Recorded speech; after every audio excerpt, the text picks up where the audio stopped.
पोथी पढ़ी पढ़ी जग मुआ, पंडित हुआ न कोई। ढाई आखर प्रेम का, पढ़े सो पंडित होए। यह बात केवल कहने की है कि ढाई अक्षर पढ़ लेने से आदमी पंडित हो जाता है।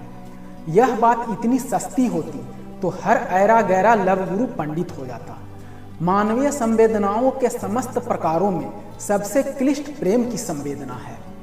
ईर्ष्या, द्वेष, गुस्ताखी, हंसी, अहंकार, बेचैनी सब सरल है, पर प्रेम दुरूह है।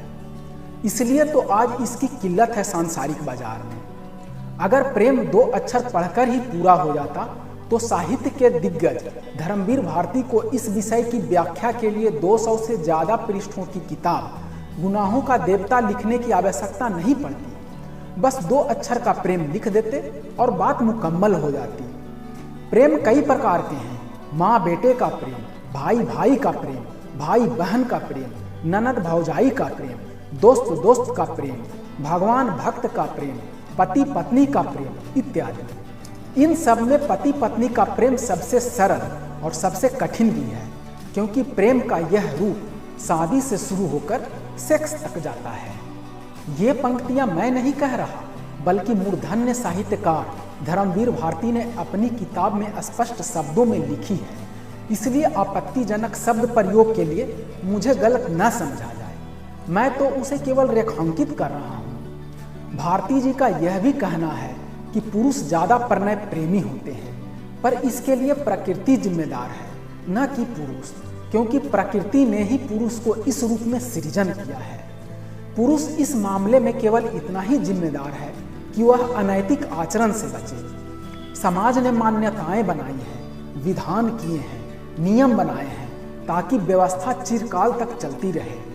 रोमांटिसिज्म की सबसे सुंदर अभिव्यक्ति मेरी नज़र में तब है जब एक मोर सावन की घटाओं के बीच अपने इंद्रधनुषी पंख फैलाकर मोरनी को आकृष्ट करने की कोशिश करता है। क्यों करता है? इसका जवाब पुनः प्रकृति है। सुंदर तो मुर्गों के भी पंख होते हैं, पर वे यह लीला नहीं जानते, क्योंकि प्रकृति ने मुर्गों में यह कला नहीं दी है, और न ही वे धर्मवीर भारती की गुनाहों का देवता पढ़कर ऐसी कला विकसित करने में सक्षम हो सके। फलतः न मुर्गे मोर बन सके और न मुर्गी मोरनी। जीवन और साहित्यिक कथा दोनों एक जैसे होते हैं।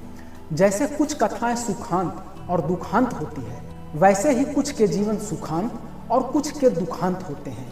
पर जिस तरह से भारती जी ने इस कथा को दुखांत पर समापन देकर भी एक महीन सी उम्मीद की किरण पाठकों को दे दी है, ठीक उसी प्रकार जीवन भी हमारे लिए सारे दरवाजे बंद करके एक छोटा सा रोशनदान भी जरूर छोड़ देता है। यही जीवन का सनातन नियम है, जिसकी करवट से कोई भी नहीं बच सकता।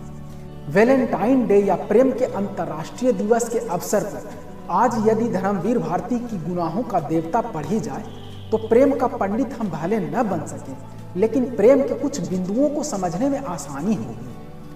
यह एक अद्भुत पुस्तक है जो पाठकों के बीच लंबे वक्त से जगह बनाए हुए है।